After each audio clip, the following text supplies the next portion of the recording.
Gabi, eu te dou o retorno hoje, tá? Eu já corrigi os dois dos textos, só falta um para a gente fazer o paralelo e eu te mandar.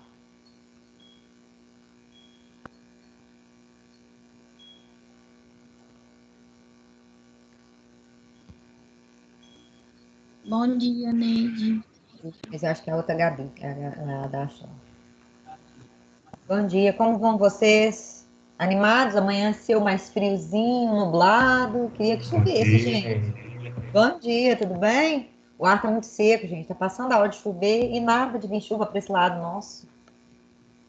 Chove em São Paulo, chove no Rio, Tô achando que nada. agora eu vim, Ney. Tomara, viu? Porque a qualidade do ar melhora muito quando chove um pouquinho.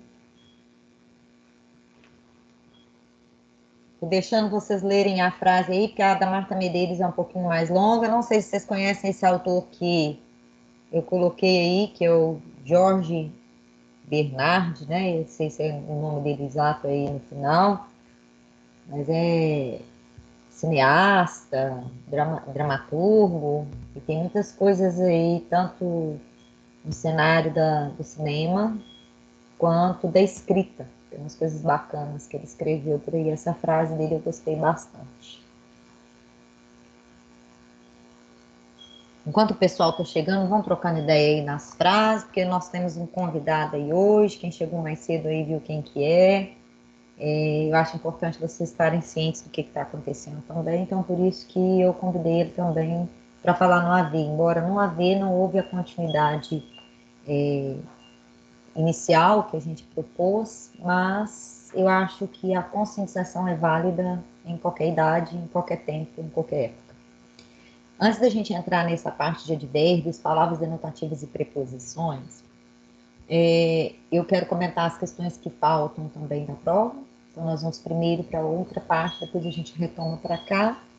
Não precisa da gente correr, e são 3 âmbitos que vocês já têm domínio e já fazem uso. É só alguns pontos específicos que eu acho que o papel da gramática é justamente focalizar isso, dar mais sustentáculo, mais reforço na base de vocês para vocês usarem com mais propriedade. Bom, essa primeira do Jorge Bernardi, eu acho que cita o papel da mudança de uma forma bem interessante, que primeiro a gente tem que mudar a gente, para depois a gente mudar algo fora, né? É impossível progredir sem mudança. E aqueles que não mudam suas mentes não podem mudar nada. Então, primeiro eu tenho que perceber que a minha capacidade de pensar, de raciocinar, ela está quase sempre em metamorfose. Só que tem, né, digamos assim, uma série de situações, de papéis e até de pessoas que vivem com a mente fechada e não querem pensar nessa progressão da mudança, das ideias, que o mundo está sempre em metamorfose. Né? Nós não podemos achar que está tudo pronto, nós não estamos prontos. E a Marta Medeiros vai trazer, o Matheus estava me falando que foi aniversário dela, acho que ontem, e é uma escritora que eu gosto bastante das crônicas, dos textos que ela publica, acho que na Folha de São Paulo, mas nos outros lugares, e vários livros, né, publicados. Gosto muito de ler os textos dela, que trazem essa visão, esse olhar do contemporâneo, do moderno, do humano e também do papel da mulher, que ela sempre situa e coloca. Toda mudança cobra um alto preço emocional. Antes de se tomar uma decisão difícil e durante a tomada, chora-se muito. Os questionamentos são inúmeros. A vida se desestabiliza. Mas então chega o depois, a coisa feita, e aí a recompensa fica escancarada na face. Mudanças fazem milagres por nossos olhos, e é no olhar que se percebe a tal juventude eterna. Um olhar opaco pode ser puxado e repuxado por um cirurgião a ponto de as rugas sumirem, só que continuará opaco, porque não existe plástica que resgate seu brilho. Quem dá brilho ao olhar é a vida que a gente optou por levar. E aí eu queria que vocês falassem se vocês conseguem visualizar essa importância da mudança, se tem sido fácil. Eu acho que o processo de mudança ele é doloroso, como ela fala lá no início, ó, toda mudança cobra um alto preço emocional, o preço é muito alto, né? Mudar dói, fere, incomoda, mas a mudança é necessária, né? Não dá para a gente simplesmente cruzar os braços, principalmente no papel emocional, e falar, eu quero ficar aqui, eu gosto desse lugar e não vou sair daqui de maneira alguma. A mudança, ela vem de dentro para fora. Queria que vocês comentassem antes de eu passar a bola adiante. Ô, Neide, Diga. você falou isso aí, eu percebi muito no momento atual que a gente tá vivendo. Sim, Que a que a gente gente foi acha que a gente precisa obrigado ser a ganhado, né? mudar, e mesmo se a gente quiser, tipo, não dá, é impossível, não tem como. Então, você se adapta, você tá fora. Exato. A gente foi atirado a uma mudança que o mundo todo está vivendo, né? Está passando. E é uma série de situações em que eu acho que a maioria de nós, no mundo todo, não só no Brasil, estava imaginando que poderia acontecer, que seria dessa forma, né? E a gente teve que se adaptar, teve que se reinventar e constantemente, né? Nós temos que fazer isso. Quantas situações, inclusive emocionais, a gente não está sendo colocado à prova, né, numa situação que a gente acho que no cotidiano a gente não viveria, né? E faz com que a gente pense e tome decisões de forma diferente. Quem aí nessa pandemia não teve nenhuma crise de choro? Vez ou outra eu tenho algumas, por isso que eu estou perguntando a vocês, mas eu sou muito manteiga derretida, eu choro à toa. Eu sou muito emotiva, digamos assim. Muitas situações me levam às lágrimas, E parece boas que a e quarentena piora, né? vocês não acham que as emoções da gente estão, digamos, né? A flor da pele, está tudo muito, muito, sei lá, suscitado de uma forma tal que a gente é atirado a um despenhadeiro emocional. Quando você vê, você fala, puxa vida, como que eu fui lá no fundo do poço? Piscar de olhos, né? Eu acho que essa inconstância está fazendo com que a gente também cresça emocionalmente. E isso dói, isso incomoda. Não é fácil. Alguém mais quer falar, gente? Vocês têm vivido essa questão da desestabilização? Acho que todo mundo está, mas às vezes a gente quer segurar o papel antigo. Não, você não pode pensar demais, não. Tipo, você tem que levar meio sem pensar assim. Se você pensar, minha filha, nossa senhora. Aí dói mais, não é?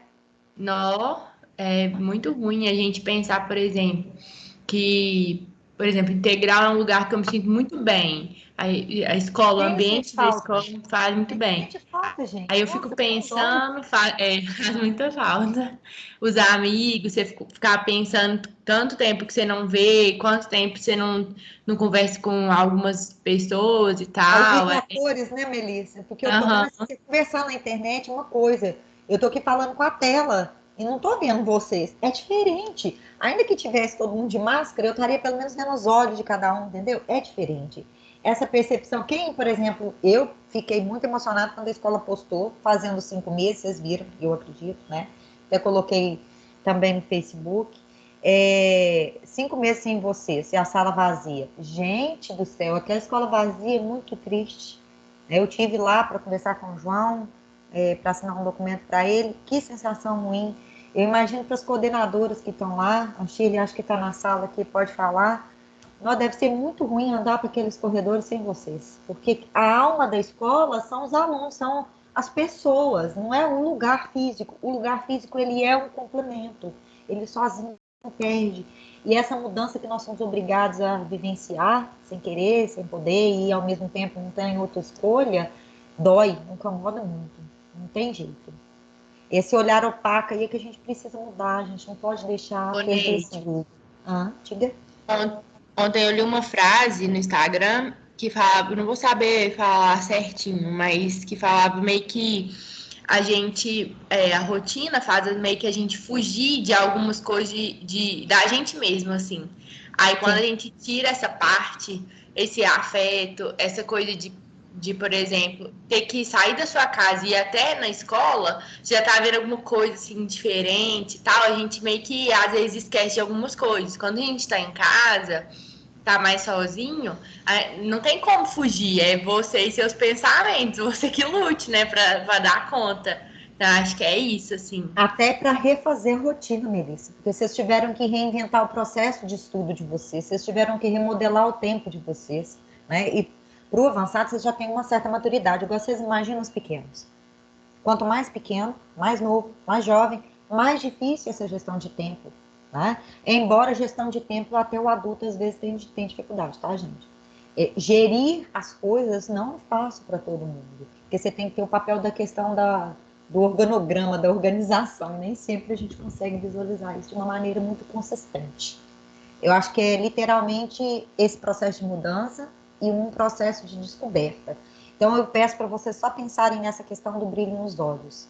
Não deixem que o brilho de vocês se perca, tá?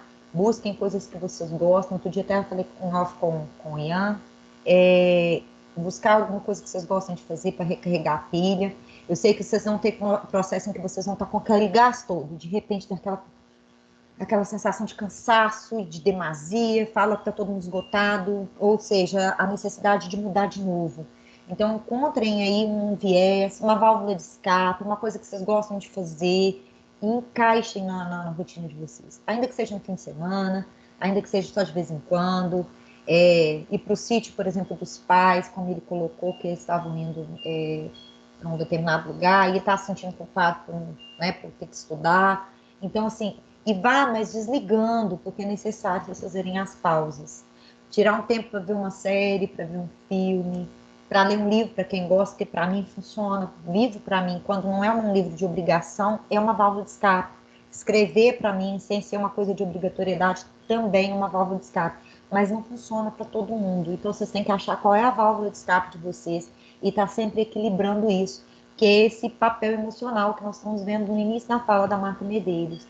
É um preço muito alto emocionalmente, que a gente precisa olhar para essa desestabilização, para esse caos e começar a observar onde é que está o brilho dos meus olhos, o que faz o meu olho brilhar, o que me dá vontade de prosseguir, o que é o estopim, né, que me faz querer seguir e buscar um viés por aí para recarregar a pilha, porque a gente precisa constantemente buscar isso, tá?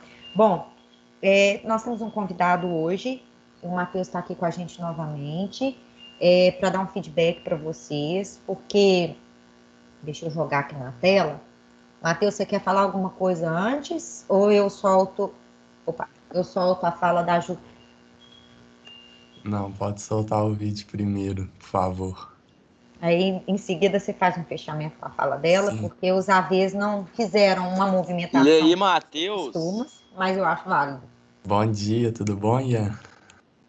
Bom, E vou Matheus soltar. Teixe. Isso.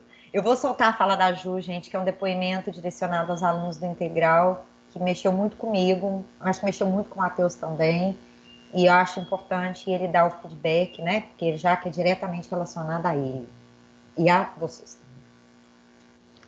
Oi, gente. Eu sou a Juliana, sou uma das voluntárias dos Inumeráveis e cheguei até vocês por intermédio do Matheus, que é meu colega de voluntariado no grupo.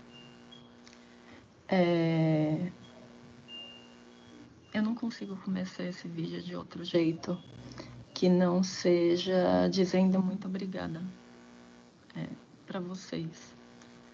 Muito obrigada por me darem esperança de que a gente vai viver dias melhores, porque eu acho que vocês são pessoas muito melhores do que eu era na idade de vocês.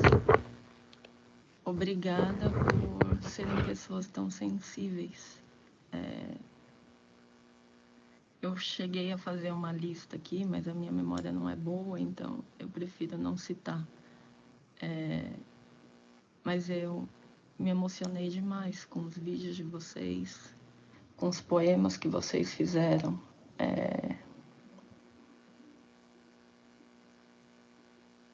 E eu não conhecia nenhuma daquelas pessoas, assim como eu não conheço nenhum de vocês. Mas vendo aquelas histórias que já eram bonitas, as histórias que a gente publica são histórias muito bonitas. A gente produz tudo com muito carinho. E vocês conseguiram deixar uma narrativa que já era bonita, ainda mais bonita.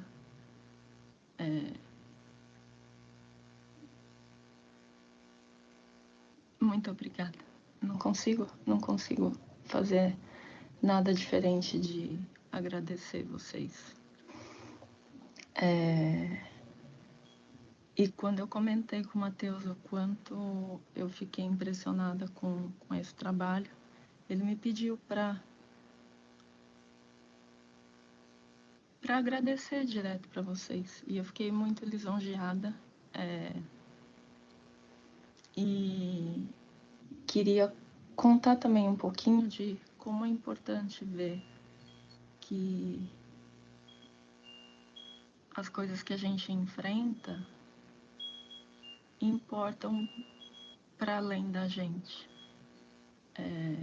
Eu comecei a trabalhar como voluntária nos Inumeráveis por um caminho que não é o caminho que eu gostaria de ter escolhido. O meu pai faleceu, meu pai teve Covid e não conseguiu superar a doença. E quando ele faleceu, uma amiga sugeriu que eu escrevesse uma homenagem para ele nos Inumeráveis, e eu fiz isso. E quando a homenagem foi publicada, o beijo de despedida que eu queria ter dado nele e eu não consegui dar, de alguma maneira foi dado. Uma maneira diferente, uma maneira que eu não imaginei que fosse possível, mas esse beijo foi dado. A minha despedida do meu pai foi muito diferente, porque a gente estava longe.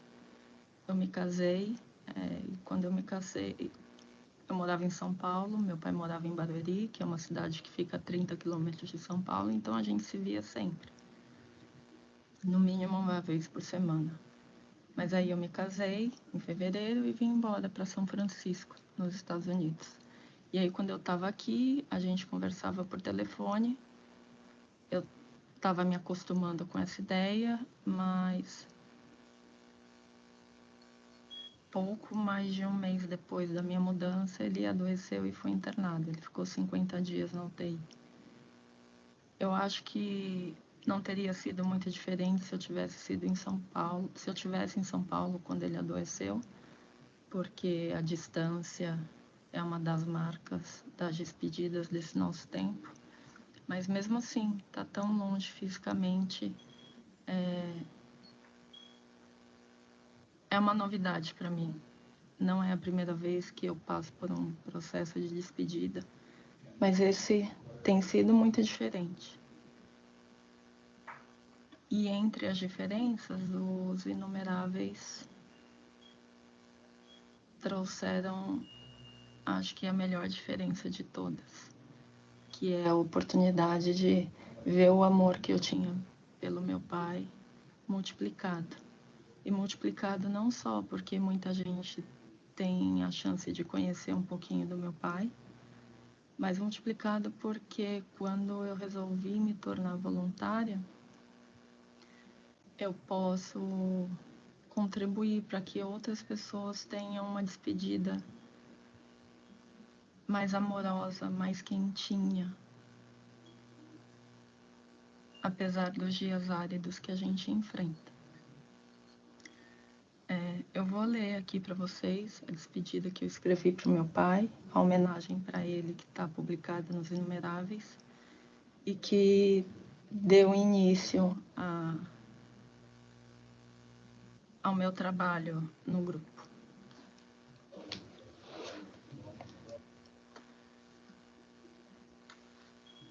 José Cândido Ferreira Filho. Ele nasceu em 1945 e faleceu em 2020. Quem dança tango sabe. A condução ocorre pelo peito. Cândido atravessou a vida como quem desliza por um tablado argentino, escorregando de coração aberto e macerado pelo drama. Mantinha um relacionamento abusivo com a vida. Levou a melhor várias vezes. Ela sempre seduzida a tentar de novo. Pai de 3 filhos, marido de um casamento, homem que teve pouco tempo de ser menino. Temperava a inconstância dos sentimentos com tabaco. Começou a fumar aos 6 anos de idade. Autodidata. Aprendeu sozinho a andar de bicicleta, a falar espanhol, a dançar, a cozinhar. a despedir-se. Viu a mãe dos filhos dele partir e pouco depois a filha caçula. Falava sempre nesse reencontro, adiado possivelmente pela preocupação em proteger quem ainda estava por aqui, incluindo uma gatinha, companhia das tardes no sofá. Seguem juntos.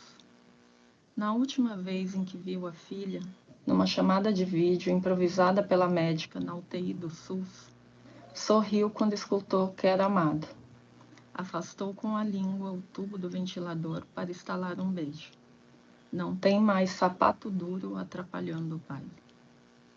José nasceu em Rancharia, São Paulo, e faleceu em Barueri, também em São Paulo, aos 75 anos, vítima do novo coronavírus.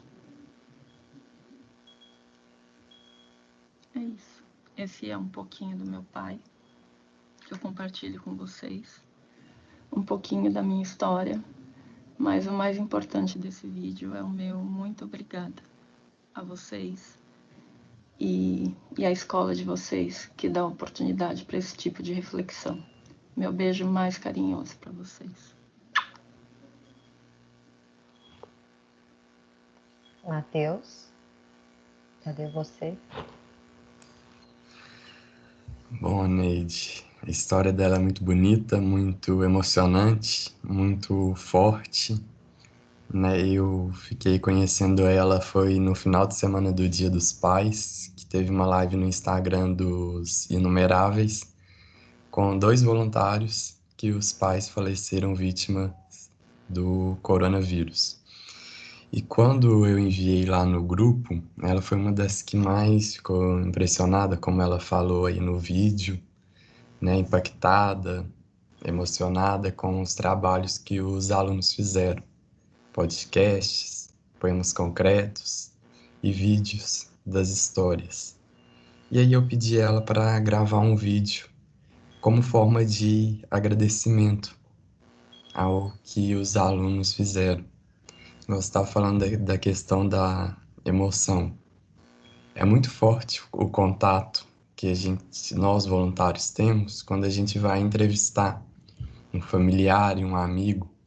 A gente até fala que a gente tem que estar bem com a gente mesmo para trazer um pouco de conforto para essas pessoas que perderam um ente querido, os amores da vida de alguém, que a gente tem a oportunidade de conhecer eles através das palavras e traduzir isso em forma de textos. E os textos que a gente faz são muito bonitos, são verdadeiras, né, poesias. E agora os alunos do Integral, né, transformar isso em um outro formato, né, uma ressignificação, uma semiótica. Releitura. Sim. E a Ju, né, entrou pro memorial de uma forma, né, igual ela falou que ela não queria.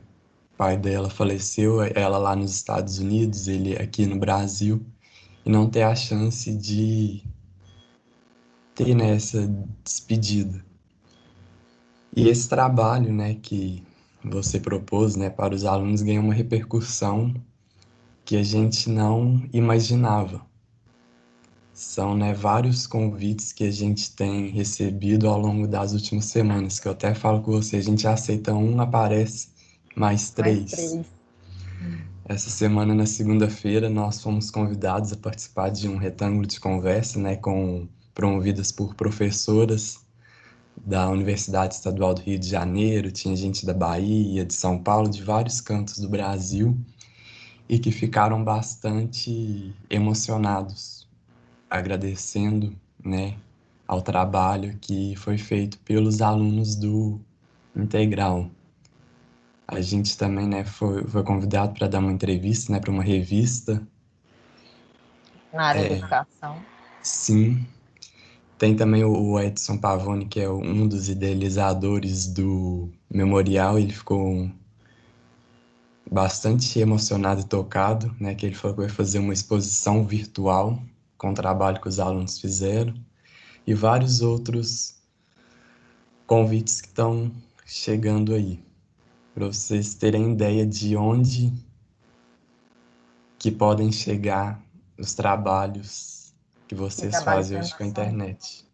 Chegam no mundo inteiro. E a gente, às vezes, nem tem dimensão, não tem ideia desse alcance. Igual a Ju lá nos Estados Unidos, também fiquei sabendo que chegou, eu acho que em alguns países lá da Europa, e está conseguindo emocionar as pessoas, não só os que perderam alguém, mas também como nós, que temos a oportunidade de conhecer essas pessoas através das palavras nesse momento tão difícil que a gente está passando na história da humanidade.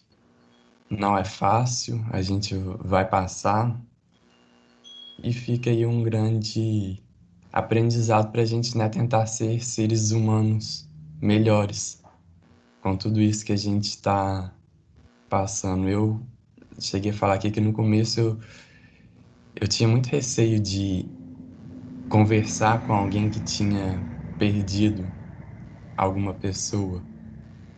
Até mesmo assim, bem antes da pandemia, quando algum amigo, algum familiar não sabia abordar o que falar, o que dizer. E aí agora nessa pandemia eu tive que aprender a como lidar com o luto. Estou tendo que estudar, ler livros, fazer cursos, porque não é fácil. Quando eu vou entrevistar alguém, eu não costumo perguntar como foi o velório, o sepultamento, mas tem alguns familiares que chegam e falam. E é muito forte. Teve alguns casos que eu falei assim, eu não sei o que que eu respondo. E isso mexe muito com a gente. Essa questão da empatia, você se Colocar no papel colocar do no outro. lugar do outro. E aí passa um filme, a gente fica imaginando a dor, o sofrimento. E eu digo que quando o texto ele é publicado no site, parece que fecha esse ciclo do velório, do Da despedida. sepultamento. Porque a gente não pode despedir, né, presencialmente, mas infelizmente pelas circunstâncias a gente está tendo que fazer essa despedida virtualmente. E é isso, né? Hoje a gente já passou a triste marca, né, de 111 mil mortes no Brasil. Se a gente for fazer uma comparação, daria a metade de Divinópolis que morreu vítima da doença. É sério a gravidade, mas a gente vai passar e vai superar tudo isso. É isso que eu tinha para falar. Gratidão a todos vocês, né, que toparam me ouvir, apresentar, conhecer o memorial, aos alunos que fizeram os trabalhos, a Neide também pela parceria, que eu até cheguei a falar que esse foi o Integral Discute dela, né, que acho que quando essa pandemia passar futuramente, a gente vai lembrar quando lá no ano de 2020, quando o Integral virou uma escola online, eu acho que isso que os alunos vão lembrar Que vai ficar. desse trabalho que eles fizeram. É isso. Valeu, Matheus. Obrigada, Matheus. Eu que agradeço. Obrigada, Matheus. Arrasou.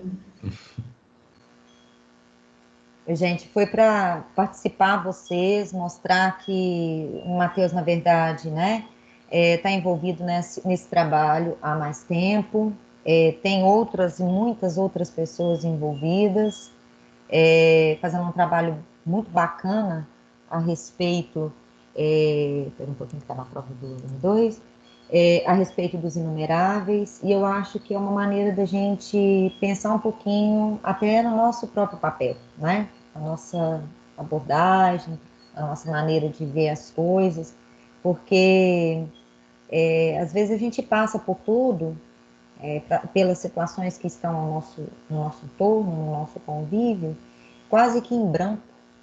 E é uma situação que faz a gente refletir que a gente não pode passar em branco, né? Não dá para passar por isso tudo e não tocar no assunto, não comentar, certo? Igual o Matheus falou, não vão deixar o AV de fora, né? Só porque não houve ali uma continuidade no que nós projetamos, imaginamos por inumeráveis, mas porque eu acho que é emocionante é tocante e a gente cuidar das nossas emoções é importante, é válido, tá? Bom, eu queria que vocês pegassem aí as questões da prova de vocês, vou colocar aqui na tela. Nós comentamos até o poema concreto, uma questão, inclusive, vocês estão visualizando na tela, né? Eu estou tentando compartilhar mais ou Vamos menos, sim, Neide. mais ou menos como o Arthur tinha me falado, porque a outra tela lá, não sei por que cargas d'água, fica piscando e vocês não visualizam no celular ou no computador onde vocês estiverem, tá? Então, eu estou compartilhando com a tela do Chrome aqui, que é mais fácil para vocês verem. Nós paramos aqui nessa questão do epitáfio do banqueiro, certo?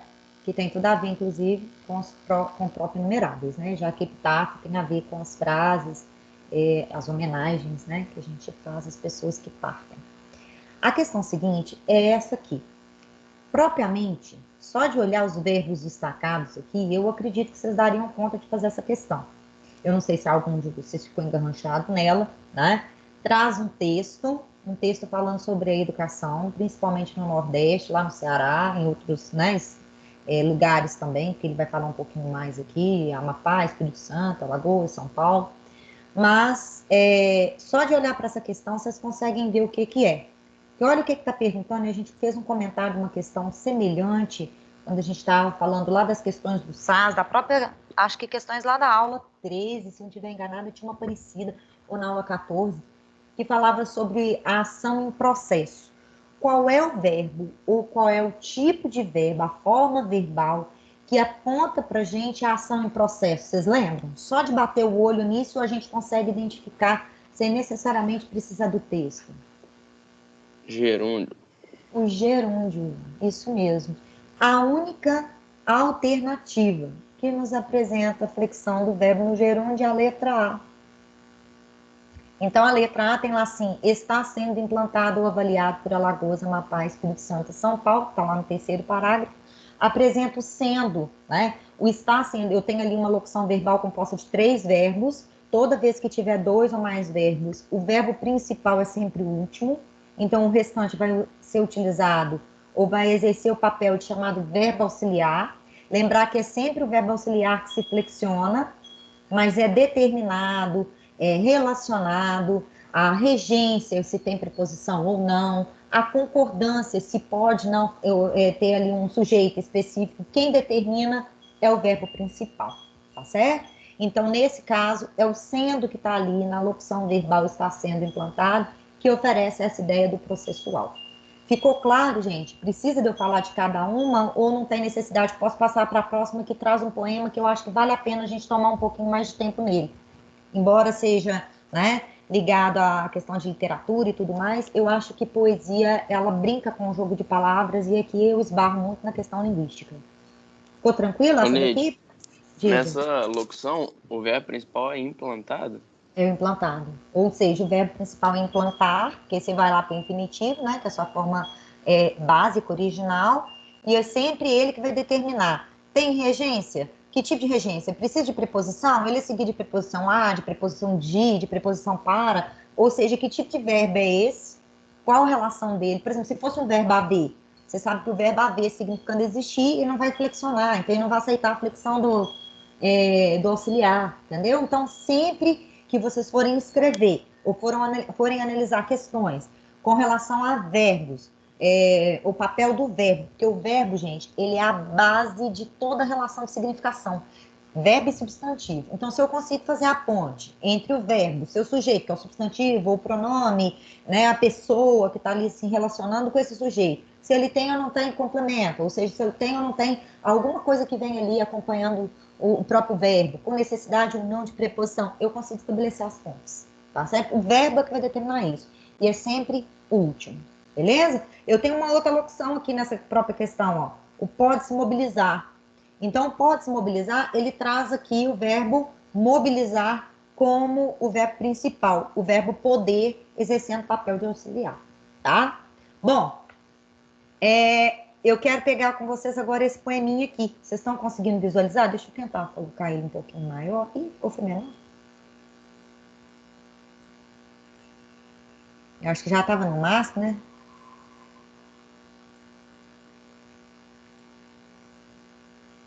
Vocês estão visualizando a tela normal aí? Porque às vezes, a hora que eu subo a tela aqui, vocês perdem a visualização. É o poema Amora. Tá dando pra ver de normal, né, tio? Beleza.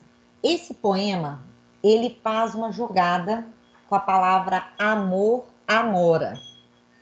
Ele vai brincar também com uma outra palavra desse texto, que é a palavra, eu até vou pegar mais uma, aliás. Amor, amora, amargo, amar. Então, o que ele vai associar? Ele vai associar a ideia do sabor da fruta e da palavra amor, está dentro de amora, e da palavra amargo, e dentro da palavra amargo eu tenho a palavra amar.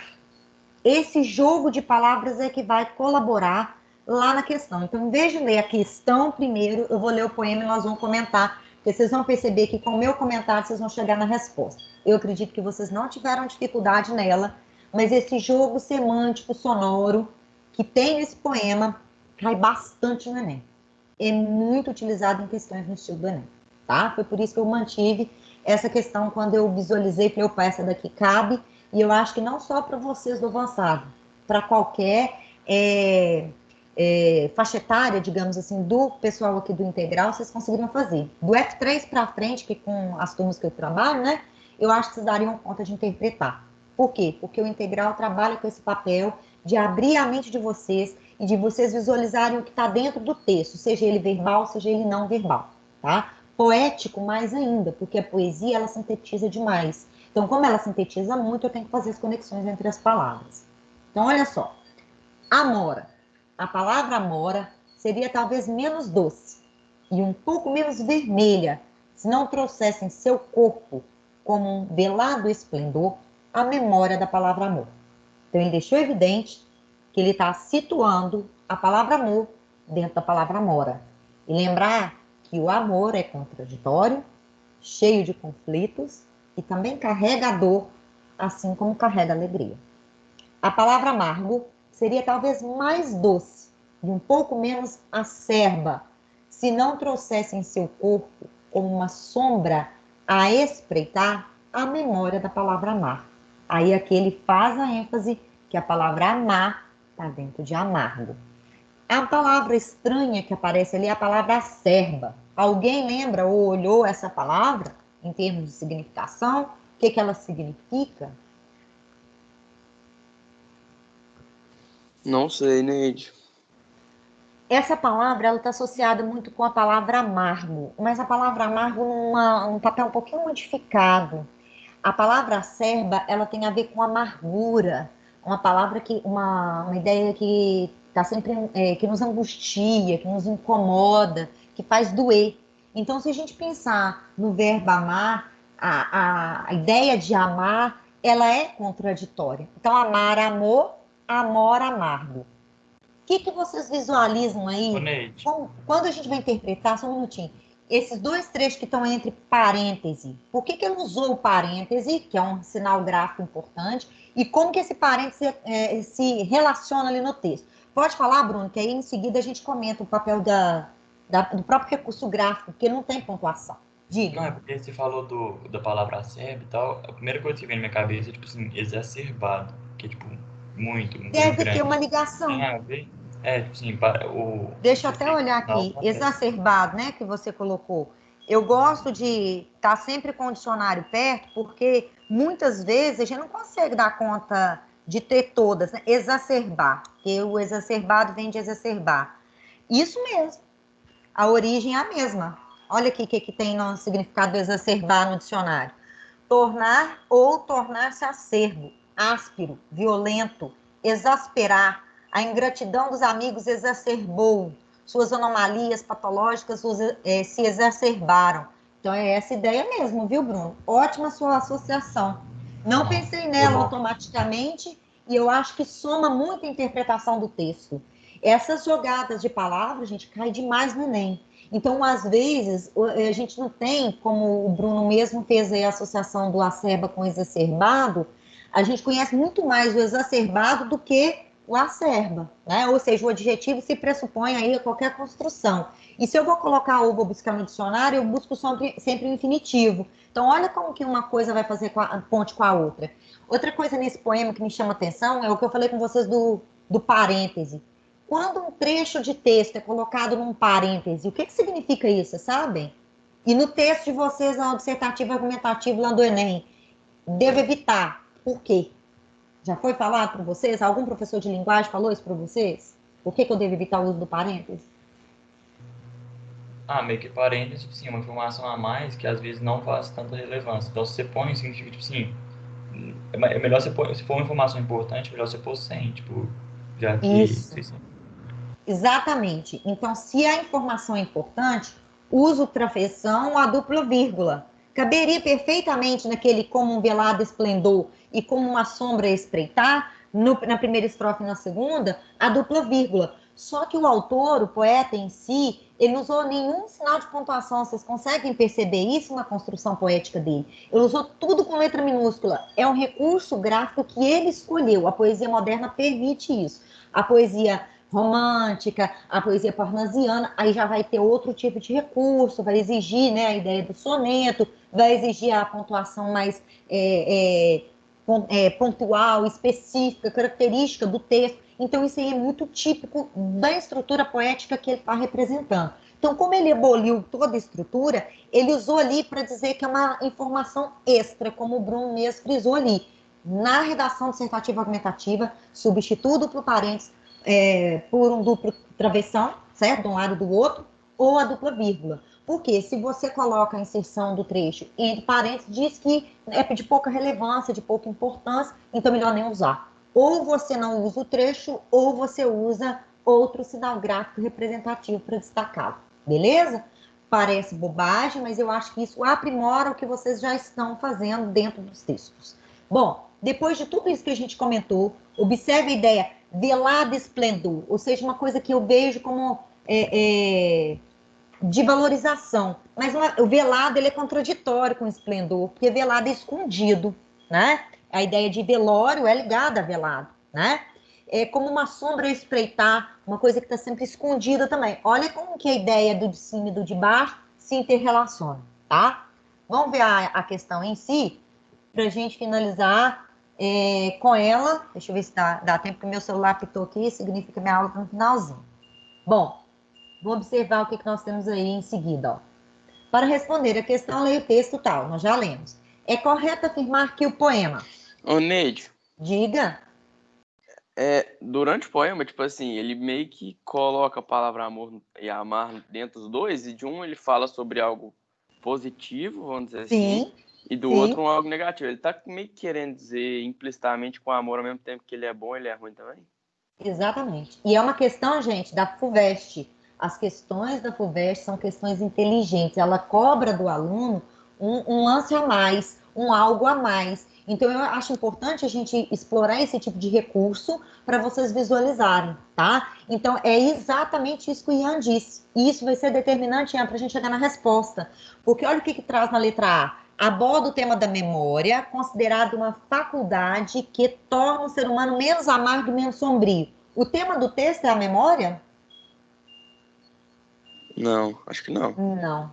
Então, eu elimino a A para a relação temática. Porque considerado uma faculdade que torna o ser humano menos amargo e sombrio, se ele falasse que aborda o tema amor, por exemplo, caberia. Certo? Mas memória, ele está forçando a barra. Enfoca a hesitação do eu lírico. O que é a hesitação? É essa dificuldade, né? Ele que pondera, meio que pondera, que espreita, que espera. Do eu lírico diante das palavras. O que vem expresso pela repetição da palavra talvez. A palavra talvez, que é um recurso que nós vamos estudar para frente agora na aula 16. Então, na nossa aula de quarta-feira, vocês já devem estar aí com a aula 16 da apostila 4, para a gente dar continuidade. Eu usei algumas coisas tiradas da própria apostila de vocês e outras extras para complementar a fala em si.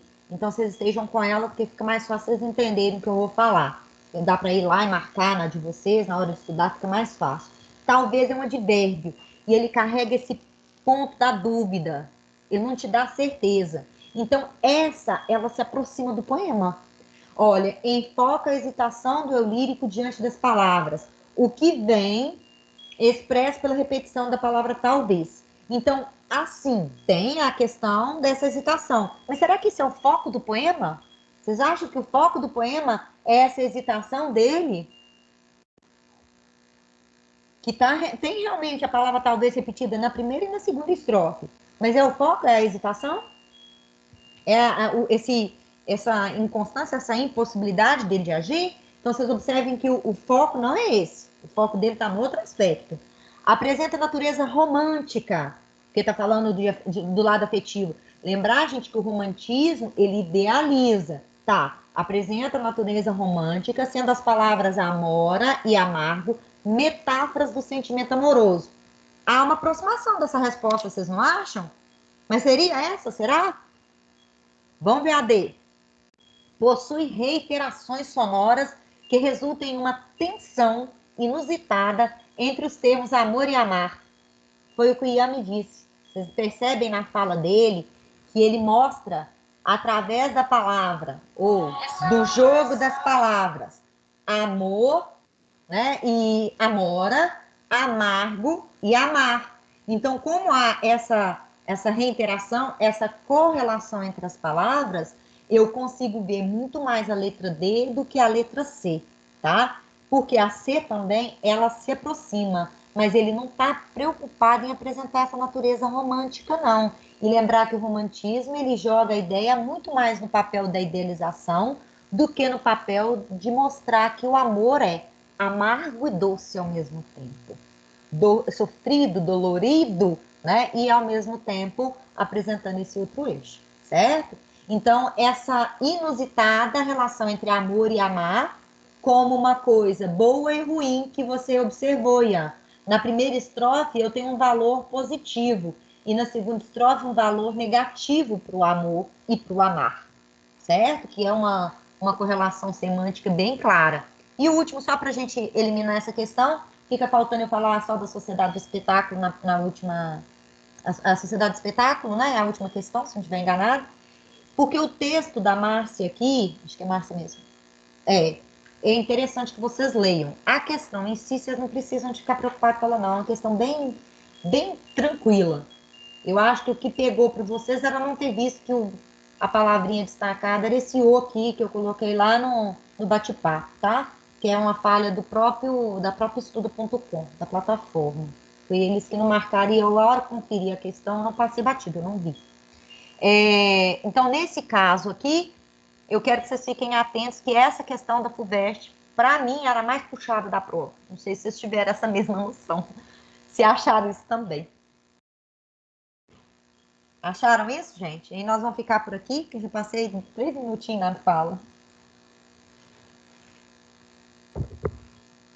Do Amora, do poema, foi difícil essa questão. Eu achei essa questão difícil porque ela trabalha com coisas que nós falamos, mas às vezes vocês não conseguem visualizar dentro da poesia. Então, por isso que eu acho importante sempre a gente estar pautando no meio dos nossos conceitos, essas coisas todas, questões que exploram esse recurso. Então, tem a ver com o recurso sonoro, tem a ver com a significação, o papel, né, gráfico, tudo isso eu acho que esbarra ali. Bom, galera, bom final de semana para vocês. Tirem um tempinho para vocês refletirem, sentirem, cuidarem das emoções, cuidarem de vocês e das relações. Se cuidem, ele está com pressa para falar comigo hoje, já me ligou um monte de vezes. Então, bom final de semana para vocês. A gente se encontra, então, na quarta-feira novamente. E valeu muito pela presença, pela participação de vocês, ok? Na quarta-feira a gente dá sequência na aula 16. Para vocês também. Se cuidem. Tchau, Neide. Tchau, galera.